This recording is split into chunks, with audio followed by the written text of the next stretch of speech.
প্রিয় শিক্ষার্থীবৃন্দ, তোমাদের অনলাইন ক্লাসে স্বাগতম।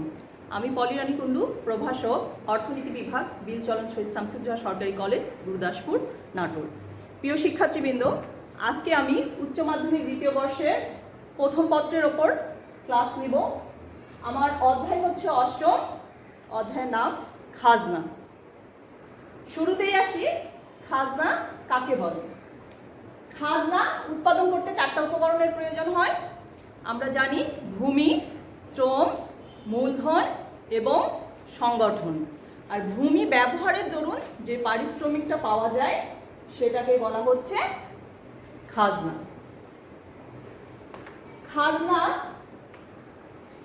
আধুনিক অর্থনীতিবিদদের মতে শুধুমাত্র ভূমি না, উৎপাদনের যে কোনো উপকরণই যার যোগান চাহিদার তুলনায় অপ্রতুল বা দুষ্প্রাপ্য, সেই যোগান ব্যবহারের দরুন করতে হয়, খাজনা দিতে হয়। যদিও ক্লাসিক্যাল অর্থনীতিবিদরা শুধুমাত্র ভূমির ব্যবহার মূল্যটাকে খাজনা হিসেবে আখ্যায়িত করেছেন, তবে আধুনিক অর্থ ব্যবস্থায় শুধু ভূমি নয়, উৎপাদনের যে কোনো উপকরণ থেকেই কি হতে পারে, খাজনার উদ্ভব হতে পারে। বিভিন্ন অর্থনীতিবিদ খাজনাকে বিভিন্নভাবে সংজ্ঞায়িত করেছেন। অর্থনীতিবিদ মার্শালের মতে ভূমি ও অন্যান্য প্রাকৃতিক সম্পদের মালিকানা হতে প্রাপ্ত আয়কেই বলা হয় খাজনা। অর্থনীতিবিদ ডেভিড রিকার্ডোর মতে ভূমির আদি ও অক্ষয় শক্তি ব্যবহারের দরুন উৎপাদনের যে অংশ ভূমির মালিককে প্রদান করা হয় সেটাকেই বলা হচ্ছে খাজনা।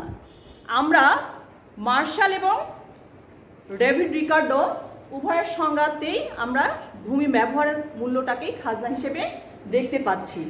তবে আধুনিক অর্থনীতিবিদ মিসেস জোয়ান রবিনসনের মতে যে কোনো উপাদানকে তার ন্যূনতম পারিশ্রমিক হিসেবে যে দাম দেয়া হয় বা ন্যূনতম পারিশ্রমিক ছাড়া কোনো উপকরণকে কাজে লাগানো না গেলে সেটাকেই বলা হচ্ছে খাজনা। অর্থাৎ কি, যে কোনো উপকরণ, সেটা ভূমি না, শ্রম, মূলধন বা সংগঠন, এগুলোর যে কোনোটা ব্যবহারের দাম হিসেবে আমরা যে অর্থটা দিয়ে থাকি এগুলোর মালিককে, সেটাকেই বলা হচ্ছে খাজনা। তাহলে আমরা কি বলবো? খাজনা কি? জমি, গাড়ি, বাড়ি ইত্যাদি ব্যবহারের জন্য এগুলোর মালিককে যে চুক্তি অনুসারে যে টাকা বা অর্থটা প্রদান করা হয় সেটাকেই বলা হচ্ছে খাজনা।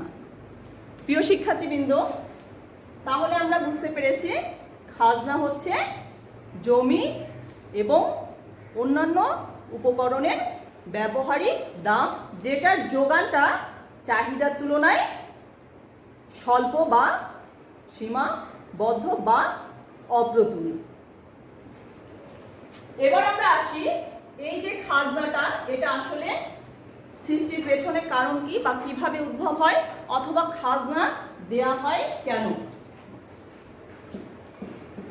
খাজনা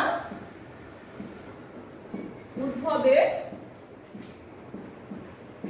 কারণ, অথবা আমরা এটা কি বলতে পারি, কেন খাজনা দেওয়া হয়। খাজনা উদ্ভবের কারণ বা খাজনা কেন খাজনা দেয়া হয়, এটা মূলত বেশ কিছু বিষয়ের উপর নির্ভর করে। আমি সেই বিষয়গুলো নিচে ক্রমান্বয়ে লিখে ব্যাখ্যা করছি। প্রথম যে কারণটায়, ভূমির যোগান অস্থিতি স্থাপক, অথবা এটাকে আমরা ভূমির যোগান সীমাবদ্ধ লিখতে পারি।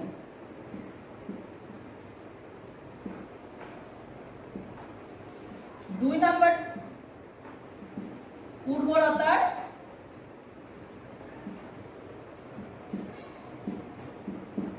উর্বরতার পার্থক্য, অবস্থানগত পার্থক্য,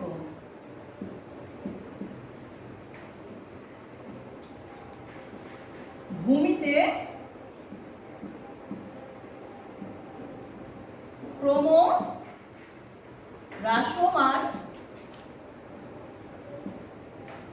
প্রান্তিক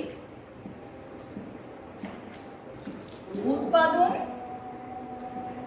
বিধি কার্যকর এবং সর্বশেষ যেটা সেটা হচ্ছে বিকল্প ব্যবহার।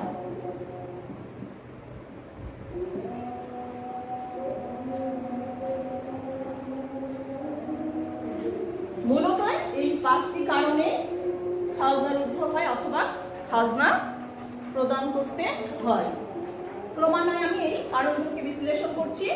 প্রথম যে কারণটা আছে সেটা হচ্ছে ভূমির যোগান অস্থিতিস্থাপক অথবা ভূমির যোগানটা হচ্ছে সীমাবদ্ধ। যদিও ব্যক্তির দৃষ্টিকোণ থেকে ভূমির যোগানটা হচ্ছে স্থিতিস্থাপক, ইচ্ছা করলে এর পরিমাণ বাড়ানো কমানো যায়, তবে সার্বিক দৃষ্টিকোণ থেকে ভূমির যোগানটা অস্থিতিস্থাপক বা সীমাবদ্ধ। অর্থাৎ কি, ইচ্ছা করলেও আমরা এর যোগান বাড়াতে বা কমাতে পারি না। আর এর কারণে যদি যোগান স্থির অবস্থায় ভূমির চাহিদা বেড়ে যায় তাহলে ওই জমির দামও বেড়ে যায়, আর এই জমি থেকে যে অতিরিক্ত আয়টা আসতেছে সেটাকে বলা হচ্ছে খাজনা। আমরা এই বিষয়টিকে একটা চিত্রের সাহায্যে দেখাতে পারি।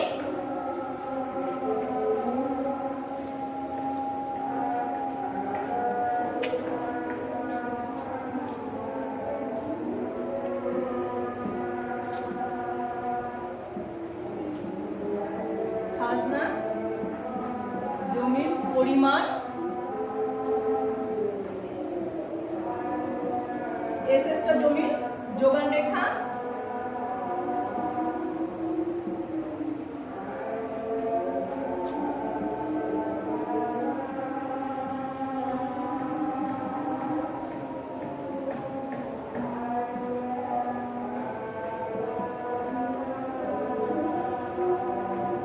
D1 জমির প্রাথমিক চাহিদা রেখা, আর D2 জমির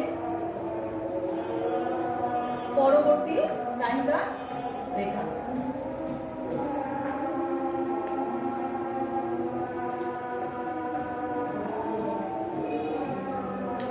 প্রিয় শিক্ষার্থীবৃন্দ, চিত্রটা ভালোভাবে খেয়াল করো। আমরা দেখতে পাচ্ছি ওএক্স অক্ষে জমির পরিমাণ দেখানো হয়েছে আর ওয়াই অক্ষে জমি ব্যবহারের মূল্য, যেটাকে খাজনা হিসেবে দেখানো হয়েছে।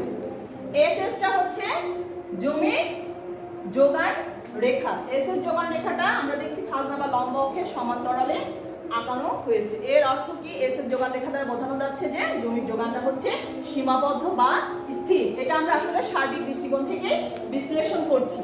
প্রাথমিক অবস্থায় আমরা দেখতে পাচ্ছি ও এর পরিমাণ জমি খাজনা ও আর 1, D1 হচ্ছে প্রাথমিক অবস্থায় জমির চাহিদা রেখা। এবার জমির যোগানটা স্থির থাকলো।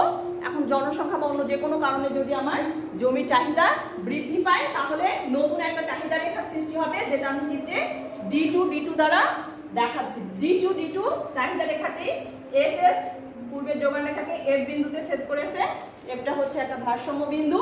এই ক্ষেত্রে আমরা দেখতে পাচ্ছি আগে যেখানে জমির ও এর পরিমাণ জমির খাজনা ছিল ও আর1, এখন সেই ও এর পরিমাণ জমির খাজনা চাহিদা বৃদ্ধির কারণে ও আর1 থেকে বৃদ্ধি পেয়ে কি হয়েছে, আর1 ও আর2 হয়েছে। অর্থাৎ কি, চাহিদা বৃদ্ধির দরুন আর1 আর2 এই পরিমাণ খাজনা সৃষ্টি হয়েছে। এভাবে জমির অস্থিতিস্থাপকতা দরুন কি হয়, বা জমির যোগানটা স্থির থাকার কারণে যদি কোনো কারণে জমির চাহিদা বেড়ে যায় তাহলে খাজনা বৃদ্ধি পায়। 2 নম্বর যে কারণটা সেটা হচ্ছে উর্বরতার পার্থক্য। উর্বরতার পার্থক্যের কারণেও আসলে খাজনার সৃষ্টি হয়। সকল জমির উর্বরতা ক্ষমতা সমান থাকে না, কোনো জমি বেশি উর্বর আবার কোনো জমি কম উর্বর। তো যে জমিতে আসলে যে বেশি পরিমাণ ফসল পাওয়া যাবে বা যেখান থেকে বেশি পরিমাণ আয় করা সম্ভব হবে সেই জমির খাজনাটাও কি হবে, বেশি হবে। এই ক্ষেত্রে আমরা উর্বর জমির খাজনা তুলনামূলকভাবে বেশি এবং কম বা অনুর্বর জমির খাজনা উর্বর জমির তুলনায় কম হয়ে থাকে। অবস্থানগত পার্থক্য এটাও হচ্ছে খাজনা উদ্ভবের পেছনে আরেকটি গুরুত্বপূর্ণ কারণ। সকল জমি আসলে যেসব জমি শহর বা লোকালয় থেকে দূরবর্তী হয়, যেখানে উৎপাদিত ফসল যানবাহন করা বেশি খরচ হয়, সেই ক্ষেত্রেও দেখা যাচ্ছে যে ওই সকল জমির খাজনাটাও কম হয়। তবে যেসব জমি শহর বা লোকালয়ে নিকটবর্তী বাজার বা রাস্তার পার্শ্ববর্তী হয় সেসব জমিতে ব্যবহারের দরুন খাজনাটাও বেশি দিতে হয়। অর্থাৎ কি, অবস্থানগত পার্থক্য খাজনা কম বেশি হওয়ার কারণকে প্রভাবিত করে। ভূমিতে ক্রমহ্রাসমান প্রান্তিক উৎপাদন বিধি কার্যকর। আমরা জানি যে একটা নির্দিষ্ট পরিমাণ জমিতে যদি আমি অতিরিক্ত শ্রম মূলধন নিয়োগ করতে থাকি ক্রমান্বয়ে, সেই ক্ষেত্রে প্রান্তিক উৎপাদনটা ক্রমান্বয়ে কি হয়, কমতে থাকে। এই যে শ্রম মূলধন বা উৎপাদন খরচের তুলনায় উৎপাদনের পরিমাণ যে কমে যাচ্ছে, এই কমে যাওয়াটাকেই বলছি আমরা ক্রমহ্রাসমান প্রান্তিক উৎপাদন বিধি। এই ক্রমহ্রাসমান প্রান্তিক উৎপাদন বিধির কারণেও কি হয়, খাজনা দিতে হয়। সর্বশেষ যে কারণটা সেটা হচ্ছে বিকল্প ব্যবহার।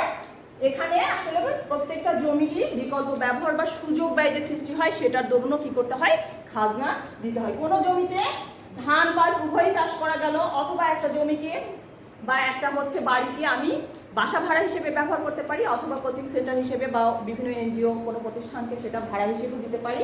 তো এই যে একটা যখনই দিচ্ছি তখন অন্যটা সুযোগ আমাদের কি হচ্ছে, হাতছাড়া হচ্ছে। যখন এক খণ্ড জমিতে আমরা ধান চাষ করতেছি তখন আমাকে কি করতে হচ্ছে, হয়তো গমও যদি চাষ করা যেত তাহলে ধান যখনই চাষ করছি তখন আমাকে কি করতে হচ্ছে, গমের সুযোগটা হারাতে হচ্ছে। এভাবে সুযোগ ব্যয় সৃষ্টির কারণেও কি হয়, খাজনা উদ্ভব হয়।